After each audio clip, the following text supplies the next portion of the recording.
Welcome. If you are a person that is very logical, and when it comes to anyone talking about the paranormal or psychic experiences, these terms so frequently will curl people's mental toes when they start discussing it. However, most of the time, I find when I have conversations with people that they're very open and they'll say, oh, I saw this, I had this experience, I had an out-of-body happen to me, and so many other aspects of conversation. My guest this evening is Gayle Kimball, and Gayle has been on my show before. Now, this is a woman who does so much research. She interviews people in different parts of the world many times to gain information so that she can share what she has discovered in not just the world of the everyday individual, but also she talks with doctors and scientists about the mysteries of healing. In fact, that is the title of this publication. These are her dialogues with doctors and scientists relative to the mysteries of healing.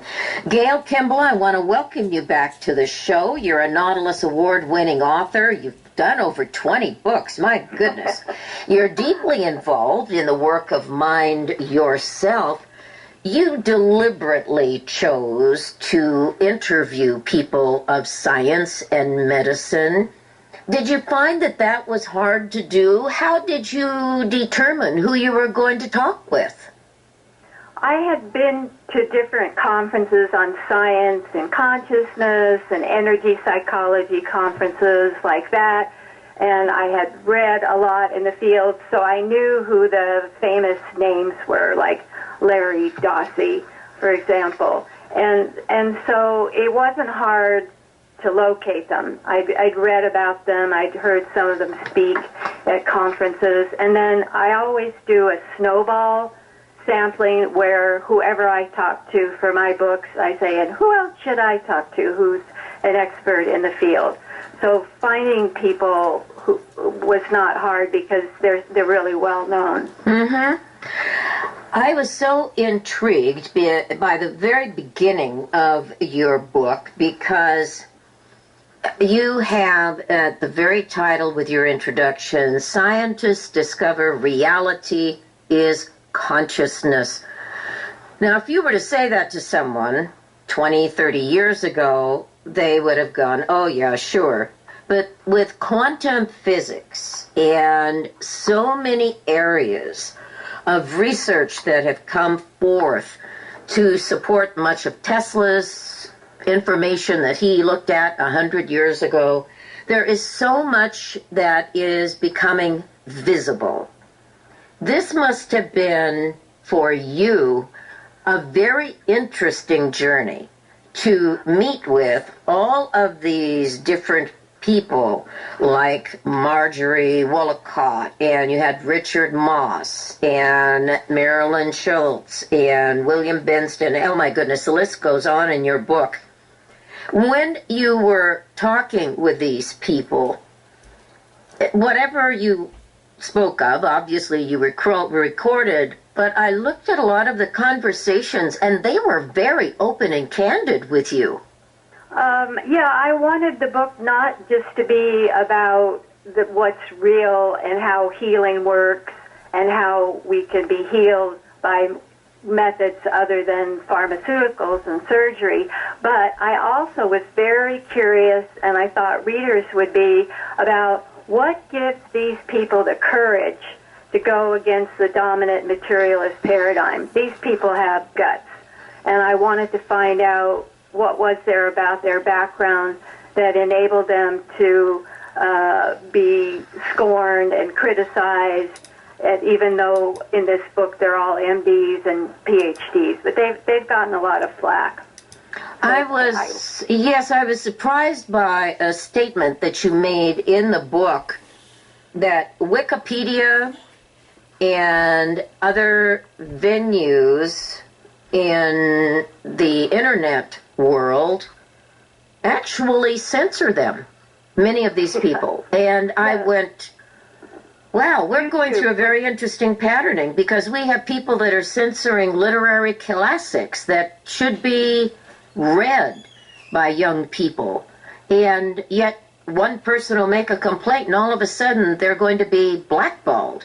We live in a fascinating cycle where we're discovering a lot of things, and at the same time we have these individuals that want to censor, destroy, take them out. Boy, it's a challenge, isn't it?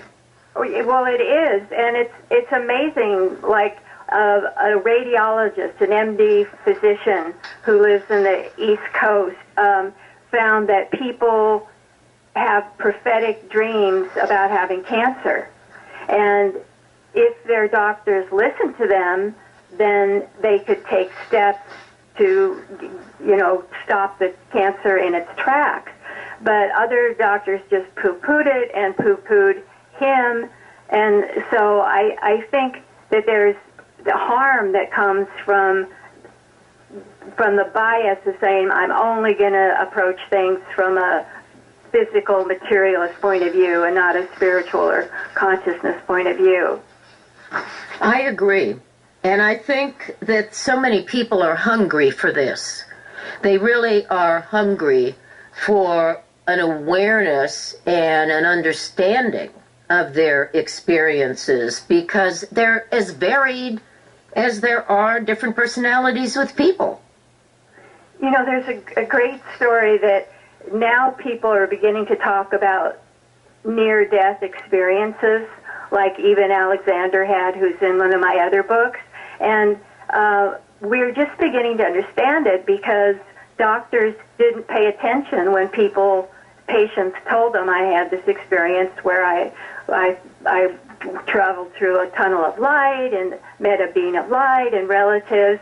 And there was a meeting, I don't remember who told me this, but so some doctor stood up and said, well, if that was true, I would have heard about it. And in the audience was one of those patients, and he stood up and said, I was one of your patients, and I didn't tell you because you wouldn't have listened.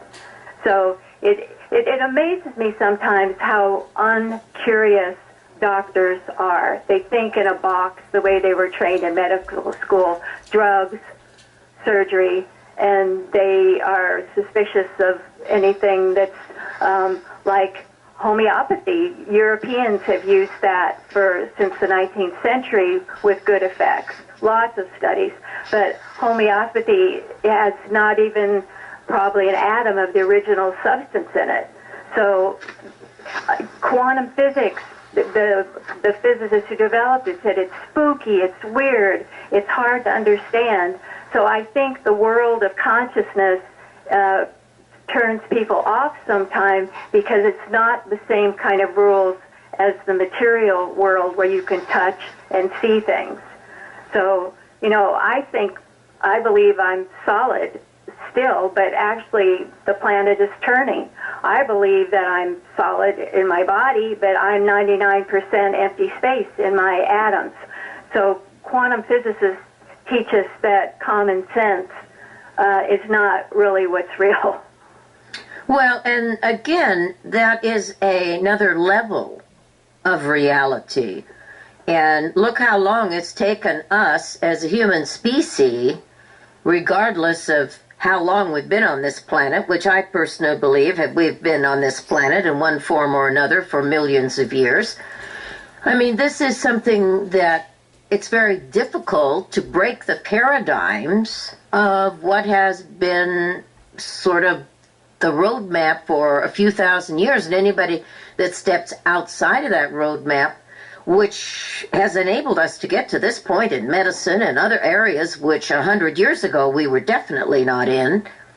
But people like Tesla said this is what's going to evolve, and he was right, as well as so many other people. But on the other hand, Donna, for thousands and thousands of years, people in India and China have understood consciousness, subtle energy, meridian, chakras, that kind of thing. So I think you could argue that, in fact, the materialist paradigm since Descartes is what's new. And what really has ancient roots is the understanding of consciousness. And Jesus said, as a man or woman thinketh in their heart, so are they.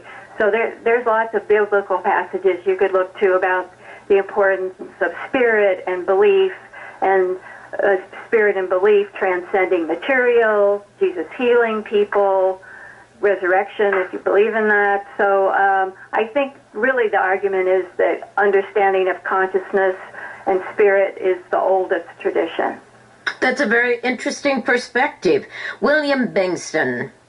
Now, this is a man whose students in the laboratory were working with mice, specifically made those mice develop memory, or what we would call breast cancer, and yet they were able to heal them. And they could not understand it. And it wasn't because of any specific physical chemical.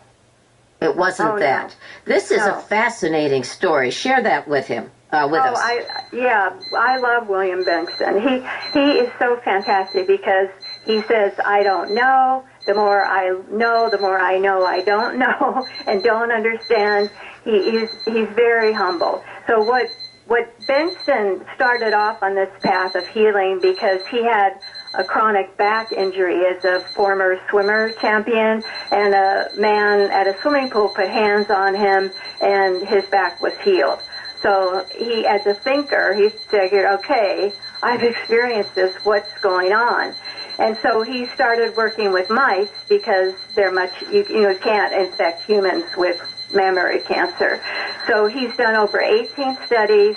They give the mice, inject them with the mammary cancer. They do the healing, and then the ones that are healed on live their normal 2 years. The ones in the control group die within a couple weeks. But the interesting thing is, if the control mice who aren't sent healing directives are put in cages where there was healing going on, those recover as well. So what Bingston thinks is that what's happening is what he calls resonance, or information. He says it's like information comes in on a packet. And the way he only picks people to do the healing in his labs who are skeptics, like biology students and faculty who think, oh, you can't heal mice from cancer, you can't do that. Those are the only people he picks to do the work. And what his technique is, it's really interesting, it's very unusual. And what you do as a healer, and what he does all the time now, is you list 20 things that you want. And the example he gave me is, I want a thumb drive. Okay, mundane things, nothing, just what do you want? And then you rapidly cycle, though, I want a thumb drive, I want a Porsche, I want my son to get all A's in school. And then he thinks what might be happening is that that's all future. So you're sending to the cancer-ridden mice future. And that wanting connects with the mice's desire want to live longer, and that it affects the immune response.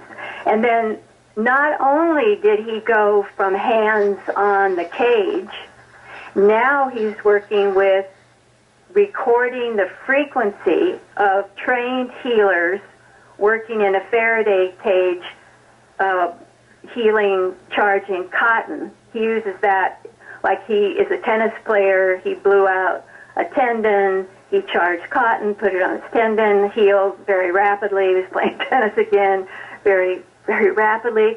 So he captures, records these frequencies, or whatever they are, of the healers, and then plays them through speakers to mice, or he also did it just to petri dishes, I guess, of cancer cells. And what he found is that the cancer cells had mutations, changes in their little cell culture because of this frequency, which is kind of pretty amazing. So if he continued, they had 68 changes in 167 cancer genes. So if you think about that, that could be so revolutionary that you could say, okay, I'm starting to get Alzheimer's, and then you'd get the frequency, and the Alzheimer's, with the plaque in your brain would be blown out.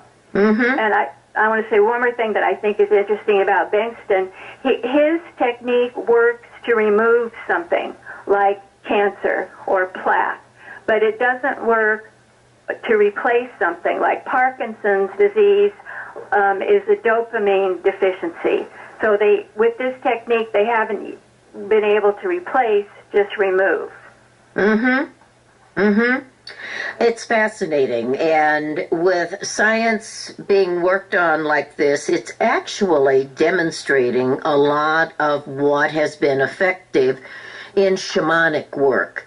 And I bring it up because I remember so many years ago I read something, and I don't remember what it was associated with specifically in topic, but they had been investigating shamans. I think it was in South America, and they were asking what it was that the shamans worked with. And the shamans said, we follow the patternings of light. And if a light is out, we turn it on. And I've never forgotten that, and I thought, now what an interesting thing. But when you think about acupuncture, and you interviewed Richard Hammerschlag, he does acupuncture as a biofield, but when you think about what was said, at least what I read about this shaman in South America, saying when the lights are out, we know that something's wrong. We have to turn the light on in the body. So acupuncture works with meridians. How did you come to know Richard Hammerschlag? There's a group called CHI, Consciousness and Healing Initiative, and I talked to the director, and Dr. Jane, and then she recommended Richard. And what I think is interesting about acupuncture is that they have put people in MRI machines, and they will use a sham point, needle a sham point that's a fake acupressure point on the meridian, and needle the actual acupressure point on the meridian, and they get different results in the brain scans. And they've also been able to take pictures of the meridians, the energy channels in the body.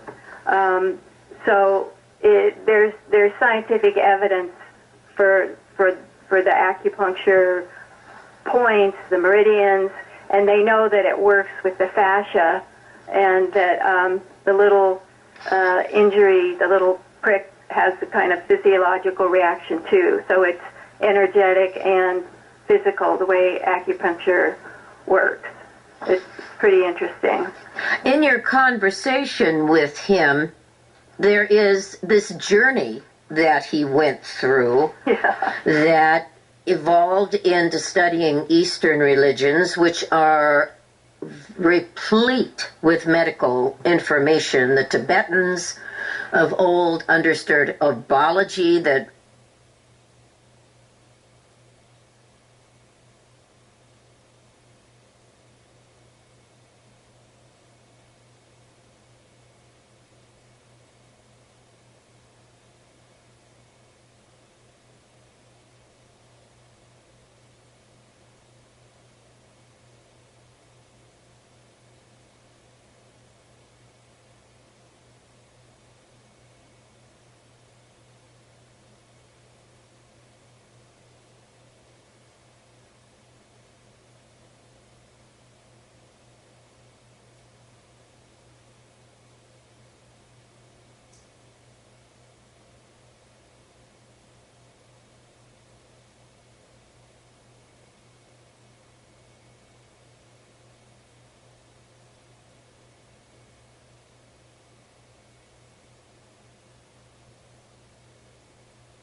we are, I think, are just so ignorant about here in the United States, excepting for that tiny group of people that have dedicated their lives to it. But the medical Tibetan lamas have more than once really shocked many of the Western doctors with information that they would have considered impossible. It's the same thing with many of the skilled Chinese medical doctors and the Ayurvedic doctors. They have so much in common, but they're all in that, what I would call that arena of environment that's thousands of years old.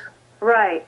And that's another example of how only staying on the physical, only staying with the material is so limiting, because we're not just physical bodies. I believe we have spirit, we have soul, we have, a lot of the people that I talked to in the trilogy said the brain is not the mind.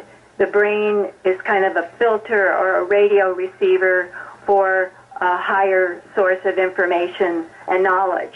And that's how you can have a lot of stories of, like, someone is in surgery, they are brain dead, everything is circulating on machines, so they have no way of having a memory. And afterwards, after the surgery, they say, oh yeah, you inserted this tube up the vein in my leg, and you said this, and this music was playing, and whatever. So it's the same kind of thing as people remembering their near-death experiences when they're kind of dead. So to think that we're only bodies is very limiting, and it prevents healing, and it prevents taking care of the environment. It's destroying the planet to think that all that matters is you make money and live, eat, drink, and be merry, for tomorrow you die. I think even Alexander points that out, that if you understand that the soul continues, you're going to be kind to people, because you know that there's consequences of not being kind and loving. Now, Richard Hammerschlag, I was really intrigued by one aspect of your interview. He was very much interested in biochemistry, and he was a chemist. He was from London. He accepted an offer to join an interdisciplinary division of neurosciences at the City of Hope National Medical Center in Southern California, and he got a grant to work in Tanzania. And I was so intrigued by this one little bit of information. They couldn't figure out for a long time why there was a prevalent neurological syndrome that evolved into blindness, deafness, poor balance, and they found out it was all related to a food, the cassava. And it was a part of the dietary groups that the people in Tanzania were eating, and it was a nutritional deficiency that was creating this neurological paralysis. It was amazing. It was producing a neurotoxin in their bodies. Yeah, so that there's cause and effect, and sometimes we don't know that A causes C, so we don't want to be too smug about thinking it's only what we learned in med school. I think that's so true, because in my view, the human body is a magnificent demonstration of an intelligence that is utterly complex, because I think of all the different organs and the nerves and the brain, all the different parts of the body, and how they can work together in such symmetry, and how it actually can be healed when it's considered impossible. And he actually got involved with so many different aspects of Chinese medicine, Eastern medicine, and he worked with medical facilities in Portland and other places. You know, this just shows me how enthusiastic people, when they have a drive to learn about something, as it was said by the first gentleman you talked about, the more you know, the more you realize you don't know. And it's a chain effect, and it's exciting, I think, because you need never be bored.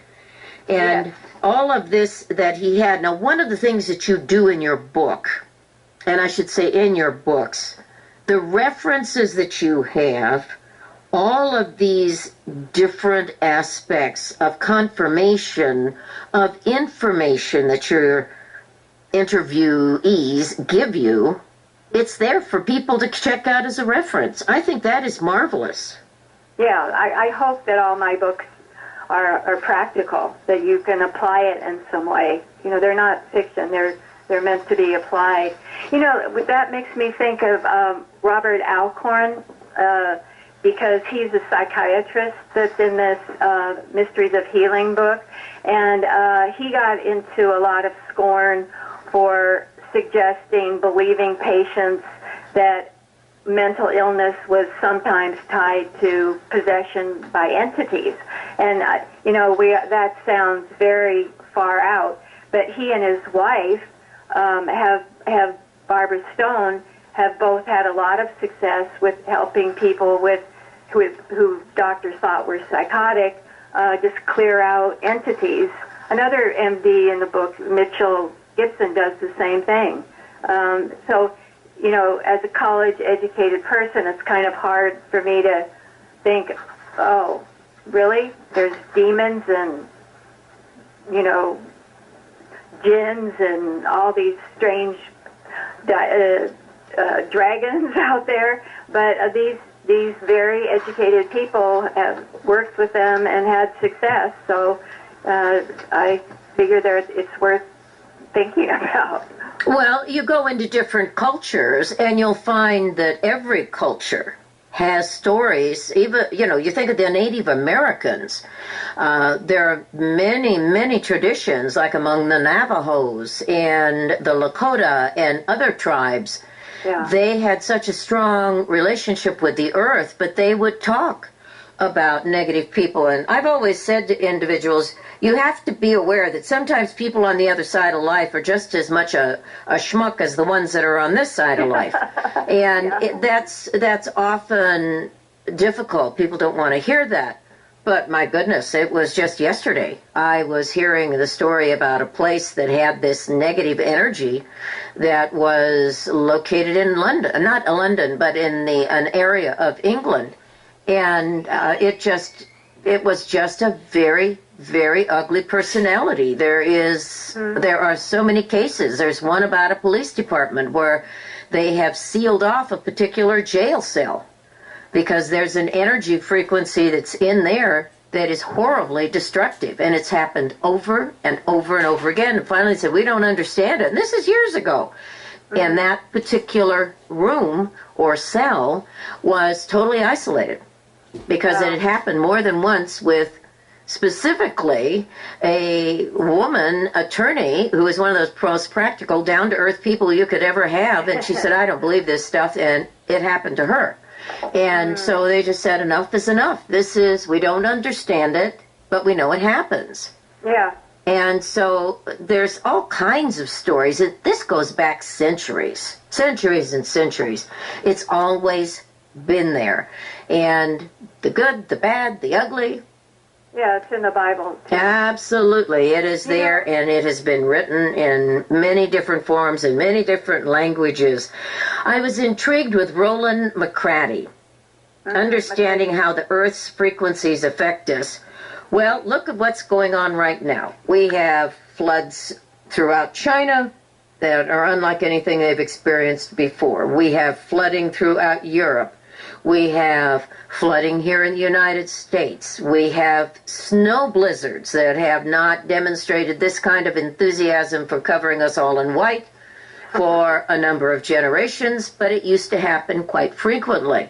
So we've got all of these shifts and changes, and the Earth herself, she's making some changes on her own. And when I saw his commentary, I said, all of this affects us very, very deeply. What he's interested in, he's part of a group that some of your listeners may know about, the Heart Math Institute in Northern California. And all the climate changes you mentioned are due to climate change, to global warming and the way we've polluted the environment. But what he's interested in, Heart Math is interested in, is the Earth has magnetic fields. and we're influenced by them and influence the field. So the heart math people always say every day, meditate on how are you feeding the field? Are you sending in irritation, anger, jealousy, or are you sending in calmness, appreciation, love, kindness? And they also say that we're influenced by solar cycles, and you can trace historical events in 10, 11-year solar cycles. At the end of it, there's a lot of creativity, or at the beginning of it, there's wars, or something like that. So they're interested in how we are affected by and how we affect the Earth's magnetic fields. And they're doing a project that really tickles me.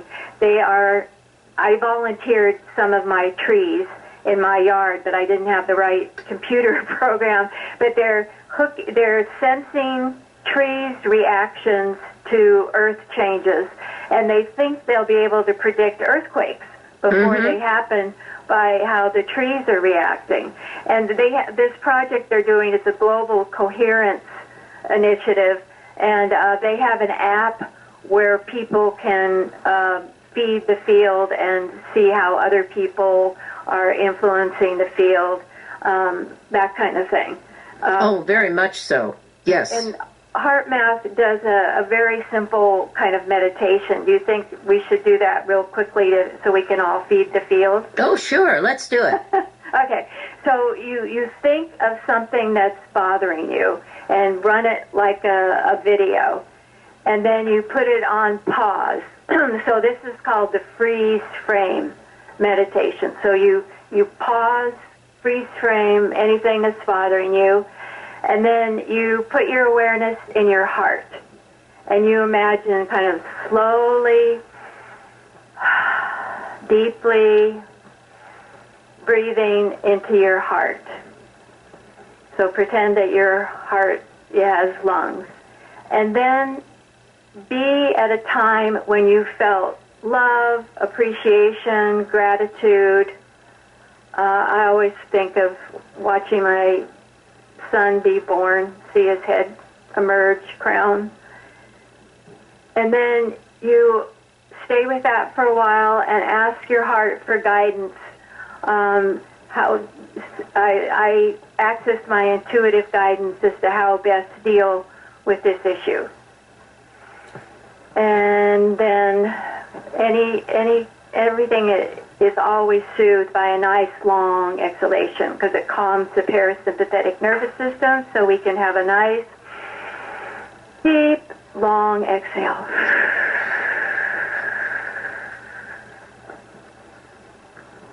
You bring up something in your book that I was intrigued with. You mentioned the Myers-Briggs personality types, or the Enneagram personality types. What does all that assist somebody with? I think that Carl Jung said, Jung said, the purpose of life is to become whole. And to become whole is to become conscious of the unconscious. And the way we become conscious is in relationships that light up our buttons, so we think, oh, that made me jealous, oh, that made me afraid of being too close, or whatever it is. And our dreams are a great access to the unconscious that really governs us in so many ways. And I love personality inventories. And a lot of the people in the Mysteries of Healing book were Enneagram fans. And Judith Swack is a PhD therapist, and she thinks we're kind of born with this tendency in our Enneagram type, and she works with that in her counseling practice, and she works with the meridians and does muscle testing and that kind of thing. And then the Kiersey and Bates, I've found it's very practical to understand yourself and others. Like, I've been in projects, I'm a J person, there's 4 different traits, and they like getting things done, they like checking things off their list, they'll even check something off their list that they've already done, so they get to do the check. And then there's P's who like open options, don't want to be rushed, are in the moment, care about the process. And I've been working on like a video project. We kind of drove each other nuts because I'm like, okay, let's move, let's get going. And the P person was like, wait for the inspiration. And then understanding, oh, okay, I'm being a J, you're being a P. It really helps. So it's what the Myers-Briggs is one of the most widely used. It's used in business because it really helps in group dynamics to understand, are you an introvert, an extrovert, sensing or feeling? Are you like a structure, like open process, intuitive sensing? It's just a great tool to be more conscious. Well, I'll tell you what, Gayle, your book has so much information in it. We have just scratched the surface. But right. What I appreciate with what you've done with these interviews and your research and the references that you give in your material is that, one, people can read it and they can agree with it, disagree with it, but they have things that they can explore further. Right. And more than anything else, it is this open conversation that we can right. have that I think makes all the difference in the world. Now, right. you have a website where people can find out more about your publications, and you've just finished another one. You've got another project that you're working on, and they can go to GayleKimball.info, and they will be able to find out so much about what has been accomplished by you and even what you're working on now. And Gayle is Gayle, Kimball, Kimball. Well, I look forward to the next time we have a chance to have a conversation, Gayle.